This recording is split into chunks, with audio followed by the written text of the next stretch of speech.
गदा के द्वारा ब्रह्मास्त्र के तेज को शांत करता जा रहा था। उस पुरुष को अपने समीप देखकर वह गर्भस्थ शिशु सोचने लगा कि यह कौन है। इस प्रकार उस 10 माह के गर्भस्थ शिशु के सामने ही धर्म रक्षक अप्रमेय भगवान श्री कृष्ण ब्रह्मास्त्र के तेज को शांत करने वहीं अंतर्धान हो गए। तदनंतर अनुकूल ग्रहों के उदय से युक्त समस्त सद्गुणों को विकसित करने वाले शुभ समय में पांडु के वंशधर परीक्षित का जन्म हुआ। जन्म के समय वह बालक इतना तेजस्वी दिख पड़ता था मानो स्वयं पांडु ने ही फिर से जन्म लिया हो। पौत्र के जन्म की बात सुनकर राजा युधिष्ठिर मन में बहुत प्रसन्न हुए। उन्होंने धौम्य, कृपाचार्य आदि ब्राह्मणों से मंगल वाचन और जात कर्म संस्कार करवाए। महाराज युधिष्ठिर दान के योग्य समय को जानते थे।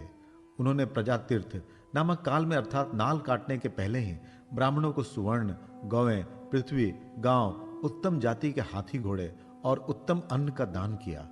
ब्राह्मणों ने संतुष्ट होकर अत्यंत विनयी युधिष्ठिर से कहा, पुरुवंश शिरोमणे, काल की दुर्निवार गति से यह पवित्र पुरुवंश मिटना ही चाहता था, परंतु तुम लोगों पर कृपा करने के लिए भगवान विष्णु ने यह बालक देकर इसकी रक्षा कर दी, इसलिए इसका नाम विष्णुरात होगा। निसंदेह यह बालक संसार में बड़ा यशस्वी, भगवान का परम भक्त और महापुरुष होगा।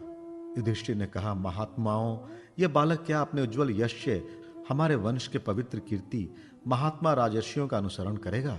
ब्राह्मणों ने कहा, धर्मराज, यह मनुपुत्र इक्ष्वाकु के समान अपनी प्रजा का पालन करेगा तथा दशरथ नंदन भगवान श्री राम के समान ब्राह्मण भक्त और सत्य प्रतिज्ञ होगा। यह उशी नर नरेश शिवी के समान दाता और शरणागत वत्सल होगा तथा यज्ञिकों में दुष्यंत के पुत्र भरत के समान अपने वंश का यश फैलाएगा। धनुर्धनों में यह सहस्त्र बाहु अर्जुन और अपने दादा पार्थ के समान अग्रगण्य होगा।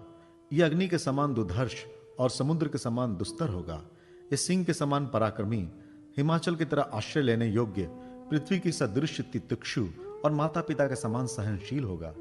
इसमें पितामह ब्रह्मा के समान समता रहेगी। भगवान शंकर की तरह यह कृपालु होगा और संपूर्ण प्राणियों को आश्रय देने में यह लक्ष्मीपति भगवान विष्णु के समान होगा। यह समस्त सद्गुणों की महिमा धारण करने में श्री कृष्ण का अनुयायी होगा। रंती देव के समान उदार होगा और यायति के समान धार्मिक होगा। धैर्य में बलि के समान और भगवान श्री कृष्ण के प्रति दृढ़ निष्ठा में यह प्रहलाद के समान होगा।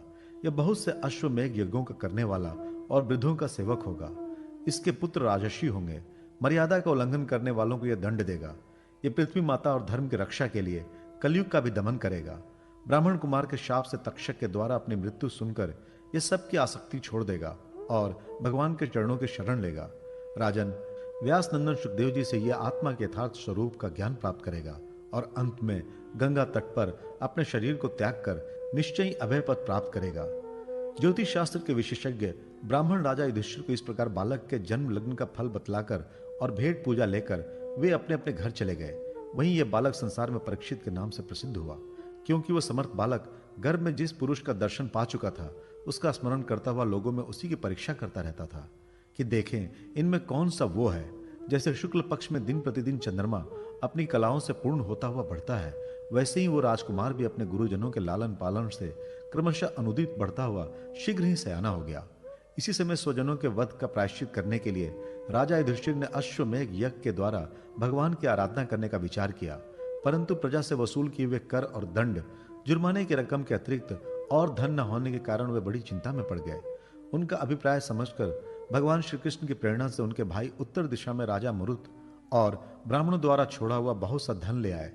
उनसे यज्ञ की सामग्री एकत्र करके धर्म भीरु महाराज युधिष्ठिर ने 3 अश्वमेघ यज्ञों के द्वारा भगवान की पूजा की। युधिष्ठिर के निमंत्रण से पधारे हुए भगवान ब्राह्मणों द्वारा उनका यज्ञ संपन्न कराकर अपने सहित पांडवों की प्रसन्नता के लिए कई महीनों तक वहीं रहे।